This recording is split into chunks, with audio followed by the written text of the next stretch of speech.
Good morning. My name is John Manell. I am the CBP Public Affairs Specialist for the state of Arizona. I'd like to welcome you to the area port of Nogales and the Mariposa Crossing for today's press conference on southbound weapons interdiction. We will have remarks from Director of Field Operations Guadalupe Ramirez from Tucson Field Office, the Deputy Special Agent in Charge, Ray Reed, from Homeland Security Investigations, the Special Agent in Charge, Brendan Iber, from Alcohol, Tobacco, and Firearms, and the Acting U.S. Attorney, Timothy Corcoran. I mispronounced it. Also attending, we have the Acting SAC, Jared Brown, from the Federal Bureau of Investigation, and Michelle Ward, the Consul General from the Consulate in Nogales, Sonora. Our flow of show is we'll have remarks followed by a Q&A from the podium, and then the principals from HSI, ATF, and CBP will be available for one-on-one interviews. And with that, I'd like to introduce Director of Field Operations, Guadalupe Ramirez. Thank you. Welcome again. My name is Guadalupe Ramirez, Director of Field Operations for the Tucson Field Office. Welcome to the Port of Nogales. This is the largest and busiest port along the Arizona-Mexico border. As you can tell by all the noise of the trucks and the cars passing by, I apologize for the noise, but it is a busy port. I just want to point out that in addition to our traditional mission, CBP focuses on outbound inspections, and it has a significant increase in the cost of doing business for violent transnational organizations, and will continue to serve as a valuable tool in our efforts for border operations and to keep America safe. Our successful interdictions and seizures play a critical role in protecting America's borders and national security by preventing illegal weapons reaching dangerous criminal networks in Mexico. CBP has the authority for departure control of any person, baggage, vehicle, or material departing the United States, and all are subject to inspection and search by CBP officers to ensure compliance with applicable outbound laws. Such examinations have also stopped child abduction, interdicted criminal fleeing prosecution, interdicted illegal contraband such as controlled substances, precursors, arms, and have recovered myriad of other violations involving currency and stolen vehicles. Through strong collaboration with our key law enforcement agencies such as Homeland Security Investigations, Alcohol, Tobacco, and Firearms, the Department of Justice, CBP is able to effectively disrupt and dismantle weapons trafficking, which makes America safe. In collaboration with our federal and international partners, we identify new targets and trafficking trends, concealment methods, and encourage robust information sharing and intelligence sharing to drive both U.S. and Mexican enforcement operations on the southwest border. CBP historically has been involved in conducting outbound operations to disrupt the flow of weapons into Mexico and is uniquely postured to navigate the complexity associated with effectively stopping illegal international trafficking of weapons. As evidence, you can see in the displays here today, matter of fact, one of the 50 caliber rifles that is on display today was seized at this port of entry here just recently. We know that transnational criminal cycles sends narcotics north, weapons and money south. By stopping illegal proceeds and weapons trafficking south, we disrupt the cycle. In addition to questioning and physical inspections by skilled and experienced officers, CBP will utilize dual-purpose currency weapon detection canines, as well as non-intrusive technology during outbound operations to stop the trafficking of weapons, ammunition, and currency. We will utilize every tool at our disposal to keep these weapons out of the designated terrorist organizations in Mexico. Together with our partners, we will continue to target and examine high-risk outbound conveyances destined to Mexico. We will increase outbound interdiction focused on weapons and currency. Trafficking of weapons and ammunition intended for terrorism is not just a border violation, it is a direct act of supporting terrorism. That threatens national security and international security. Engaging in weapons trafficking, particularly to support designated foreign terrorist organizations, comes with severe legal consequences, including terrorism-related charges and long sentences and financial penalties. Weapons like the ones on display here today were headed to Mexico for one purpose and one purpose only. That is for deadly terrorist organizations to maintain their territorial control. CBP will continue to use every tool in its arsenal to keep this from happening. Thank you.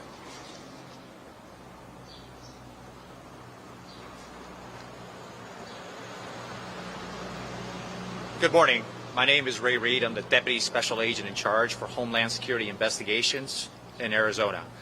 Homeland Security Investigations is the principal investigative arm of the Department of Homeland Security, charged with investigating transnational criminal organizations, which we refer to as TCOs.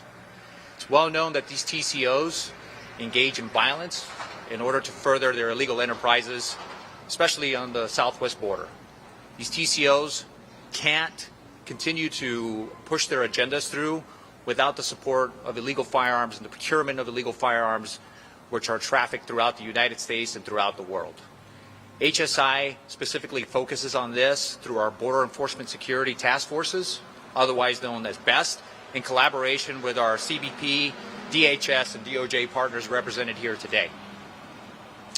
Through this focused and collaborative approach, HSI utilizes all the resources within the Department of Homeland Security as well as those within DOJ to not only focus on these TCOs, but identify these TCOs which are supplying and furthering the activities of these now recognized and identified foreign terrorist organizations. What you see here are examples of the hard work that's put through not only by HSI agents, but every member that's represented here today. It's an ongoing effort. None of this can be accomplished without the collaborative efforts of everybody here today, support from the public, and also our state and local partners. Thank you.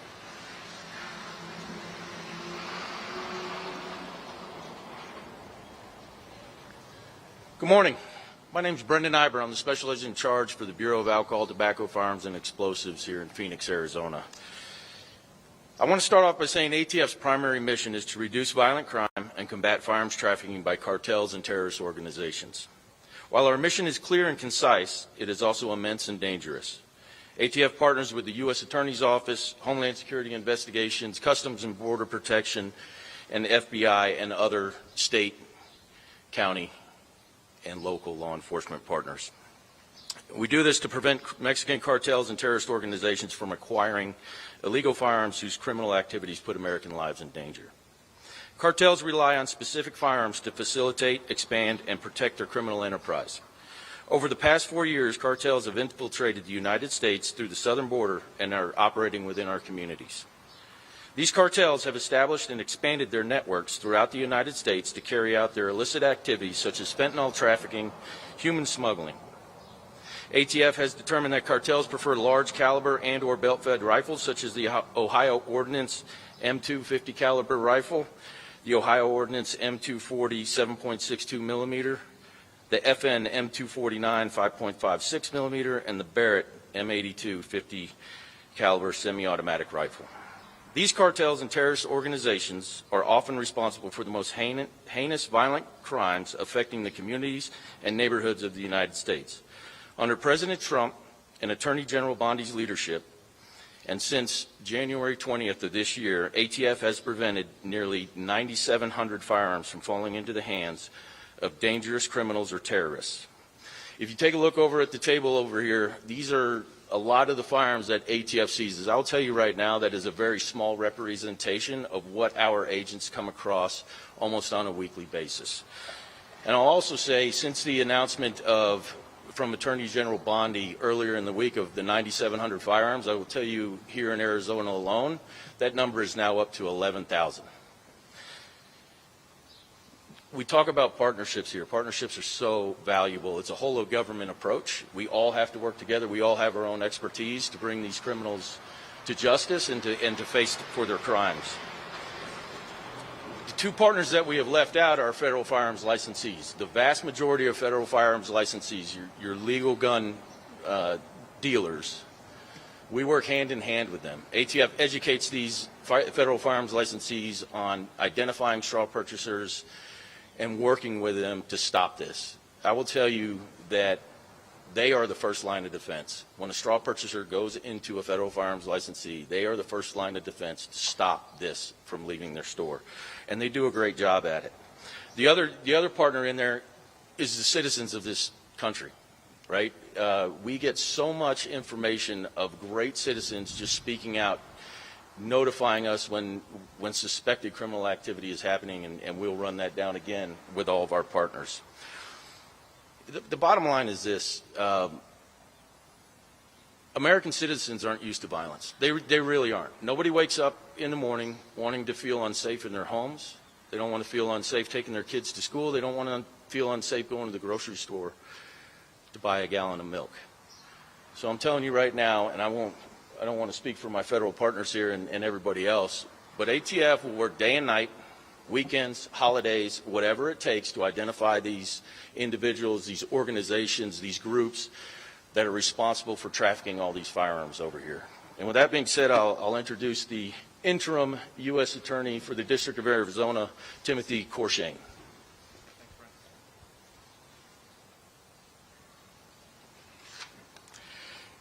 All right, well, good morning, everyone. As Brendan introduced me, I'm Tim Courchain. I am the interim United States Attorney here in Arizona, and I was appointed by Attorney General Bondi in February to fill this position. And it was critical to the Department of Justice to fill this position because the mission here is a no-fail mission.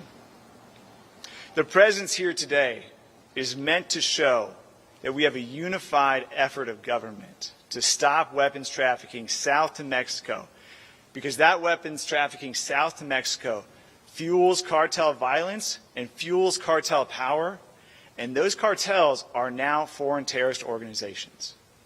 And we have pivoted, and we needed to pivot, to think of those cartels in that manner. Because the violence in Mexico, the violence they introduce into the United States, is abhorrent. There is a cyclical nature to the foreign terrorist organizations' operations, especially in Arizona. They send drugs and people north, and they profit from it. And in return, they get guns and money south. Those guns especially secure the foreign terrorist organizations' power, their money, and their drugs. And here today you see some of the weapons and some of the tools that they use to secure that power. Each of our partners here, whether DHS, DOJ, or any other part of government, is dedicated and committed to, as Brendan said, keeping Americans safe above all other things. That's why we take it so seriously. And to just pull some anecdotes, this isn't just a Nogales problem, this isn't just a Tucson problem, nor is it just a Phoenix problem. This occurs in the District of Arizona, throughout the district, and the District of Arizona is nation-leading in how we combat firearms trafficking. Just to give some examples, in recent cases, Brendan's group with the ATF and our AUSAs addressed and charged straw purchasers, straw purchasing hundreds of firearms that are making their way south.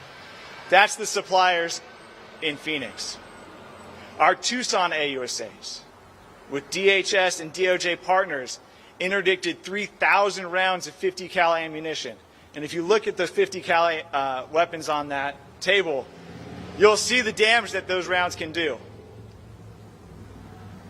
And that was just south of Tucson, on its way down to Nogales. And here at the port, our CBP, OFO partners, they are on an operational basis. Every time they do an outbound operation, find and seize guns.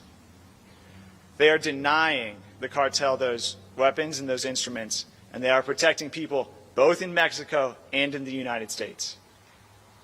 And the third point is that with our law enforcement partners, the U.S. Attorney's Office in the District of Arizona will hold any weapons trafficker, anyone who has a part in this process, accountable and prosecute them to the fullest extent of the law. There will be no mercy for those charges because the cartels and foreign terrorist organizations have no mercy for others. Thank you.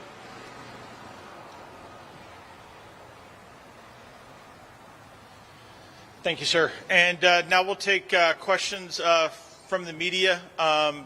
When I point to you, wait for Edith to get over there with the microphone. Please state your full name and who you're with.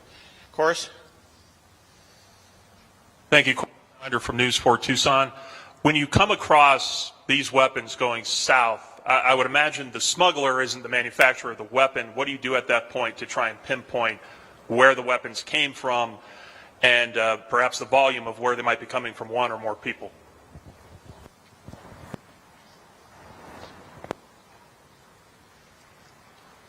So when we come across these, there's a number of ways that we identify these straw purchasers. And if we, let's just say we take a load from a traffic stop or from the port or something like that, the first thing that you do is you trace those firearms. Those firearms will then trace you back to the first legal purchaser of those firearms. So from the manufacturer to the distributor down to that individual federal firearms licensee. And at that point in time, we can identify who the original purchaser is.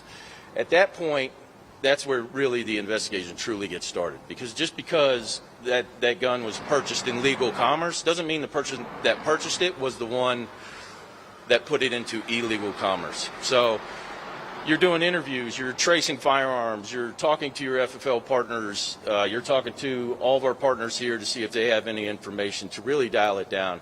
And then once you start getting into the investigation, then you can really start opening it up through a number of ways to figure out how that organization looks. That's interviews, that's data extraction, that is, again, tracing and talking to people out in the community. Then you can really start dialing it down. And then you look at recoveries as well. Has this person had any other recoveries in Mexico, other places, and then who are they tied to as well on these recoveries? And it really just continues to expand. I mean, you'd probably be blown away by how big these organizations can get that are leading a bunch of these straw purchasers, and as it kind of funnels up into getting them out over across the border into Mexico. Yes, sir.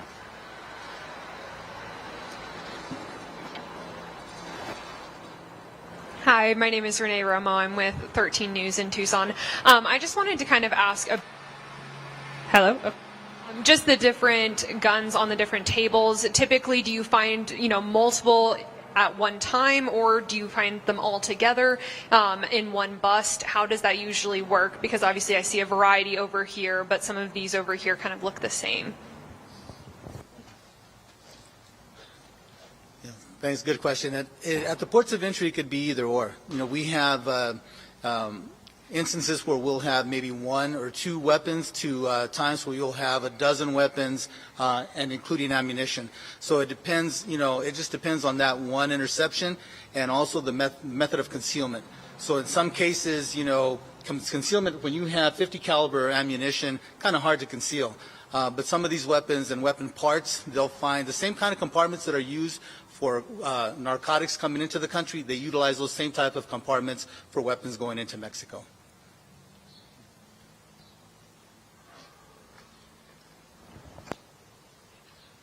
Shoot me that question again, if you don't mind. Make sure I can get everything answered here. No, yes, I just was asking. I mean, obviously I see a variety. Hello? Okay. It's over here, and so I just was wondering if usually you find, a variety of weapons at once, or if you just find a couple with different people.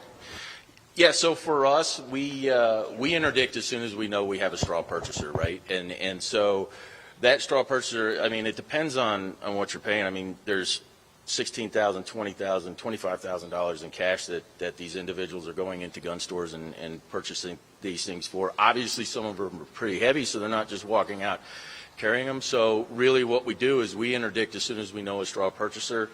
Sometimes it is just one of your bigger ones, maybe it'll be two or three, and then you get down to the pistols and the handguns and things, and that could be a plethora. It's really how they can carry them out and how they can store them. So, but then you really start looking into how many they've purchased, and as I said before, the investigation goes on and it increases, and they, yes, thank you.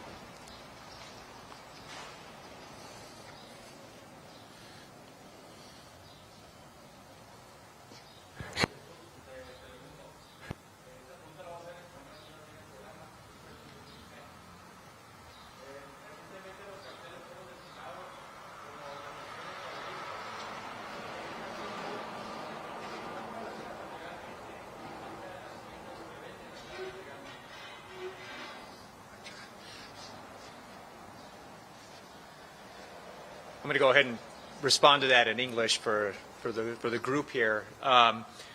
So, at what point do you become a member of a transnational criminal organization? In order to answer your question, I think it's important to highlight the steps that these TCOs take to recruit and identify individuals to procure these firearms, right? That's a big piece of the story that sometimes gets left out. We see concerted efforts being made through social media recruitment and traditional means to identify these straw purchasers, identify individuals, and exploit the legal systems that are here. So to answer that question, that's where it comes in, right? Is defining at what point was the firearm legally procured and at what point was it transferred illegally. There are consequences for the individuals here if they are found to be supporting a transnational criminal organization. There's a lot of factors that go into how that would become a material support of a foreign terrorist organization. It's a little more complex, right? But what's important here is that these organizations are exploiting lawful purchasers. There are individuals that engage in the procurement of these firearms for illegal means, right? But these organizations will exploit the legal systems that we have here in the United States, and everyone in this room is here is to protect that system and enjoy those freedoms that we all have, as American citizens. Thank you.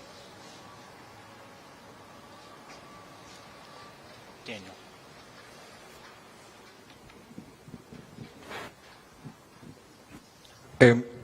Are the consequences raised for the people trying to get across the border with the new declaration of the terrorist organizations for the narco in Mexico?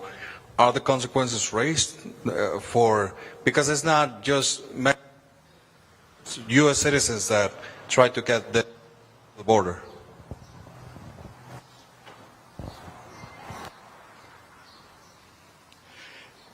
Absolutely, the consequences are raised, and there is no consideration of difference between whether it's a Mexican citizen supporting the foreign terrorist organizations or whether it's an American citizen who's supporting the foreign terrorist organizations. So, as Ray indicated, there's a lot of factors that go into that charge, but the change here now, especially with this administration, is that nothing is off the table, and with those designations, it has opened up a host of tools, both for law enforcement and for prosecutors, to enhance those penalties. And it doesn't matter if you're a Mexican citizen supporting or a United States citizen supporting the foreign terrorist organizations, the prosecution and consequences will be as harsh as possible.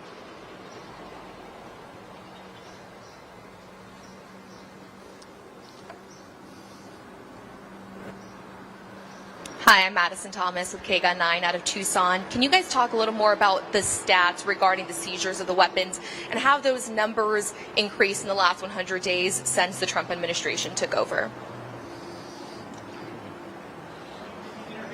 Yeah. Could you repeat it?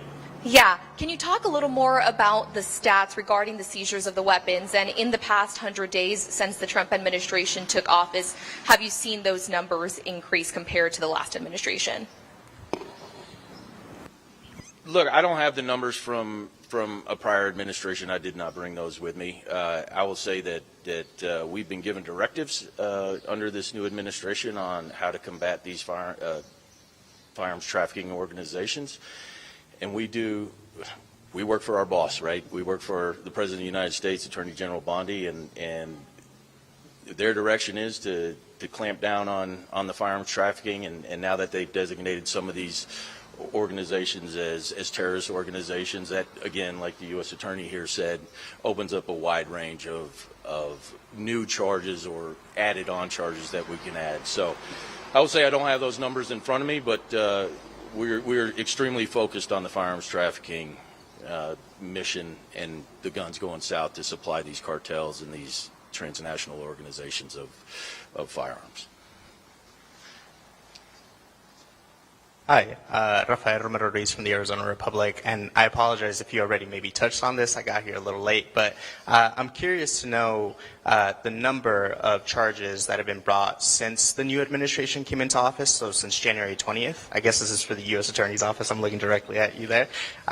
If you can tell me about how many people have been charged since January 20th and potentially, do a comparative to the last year of the previous administration, if possible.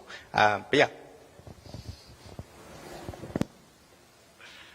I don't have an exact number of charges.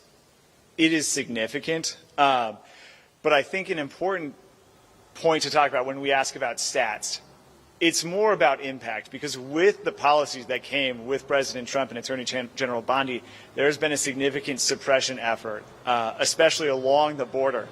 And so in some of those areas you can look, right? So I'll just use the immigration context as an analogy.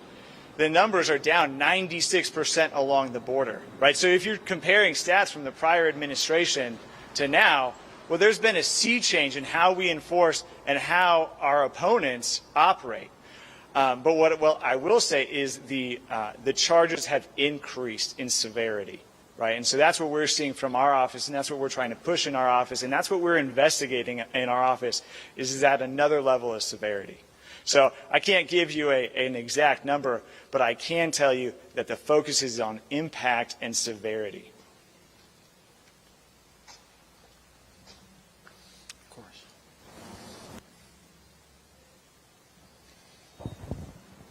Thank you. Corey Steinlander from News 4 Tucson again. In the course of your investigations, do you often and in large numbers encounter U.S. military weapons and hardware, which of course would indicate a leak somewhere of the weapons? And if that is happening, what may you be doing with your partners at the DOD to assure that our U.S. weaponry is remaining safe and not in the hands of cartels?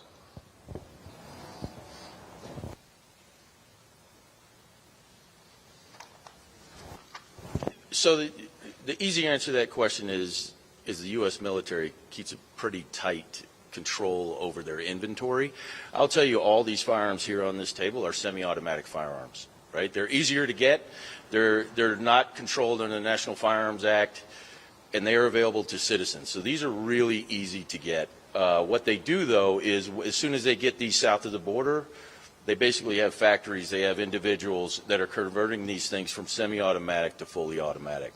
So I will say, just again to answer your question, we don't see a lot of that from the military. U.S. military keeps a pretty tight track on their inventory, and just the availability of these to not have to go through those avenues and other ways from military bases and other things. It's a lot easier for a person that can lawfully purchase a firearm to go in, purchase these things on behalf of the cartels, other organizations, and bring those south, because they can convert them just as easily down there.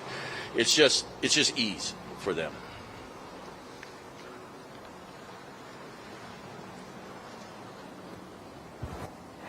Sorry, I do believe you're going to end up having to stand up for this next question, but obviously you had mentioned, I'm so sorry, you had mentioned just about how you all work on tracking back where the weapons came from, whether that's by the number on them or interviewing people. So once you are able to track back where they came from, are there charges pressed against, that person or those people that they got the guns from? Yeah, so like I said, the thing with firearms is they're a little bit different than narcotics, right? Narcotics in and of themselves are illegal. Firearms are not. An American citizen can go out and buy these firearms. So we're trying to find where it went from legal commerce into illegal commerce. Now, if you go into the store and buy them from an FFL and you lie on the form, ATF form 4473, well, that's a start. However, if an individual goes in there and it's their own private collection, and for whatever reason they want to get rid of their private collection and sell them at gun shows or different online gun brokers or whatever, that doesn't necessarily mean that those individuals are pushing guns to the cartels, right? Sometimes they just don't know. They're just trying to get rid of their own inventory. So that's really the investigation. You got to really dig deep into those investigations and figure out really when was that legal commerce to illegal commerce, and who was that individual doing that. Yes, ma'am. Does anybody else have any more? And with that, that concludes our press conference. Thank you. Like I said, the Director Ramirez, DSAC Reed, and the SAC Iver will be available for one-on-ones. Thank you very much.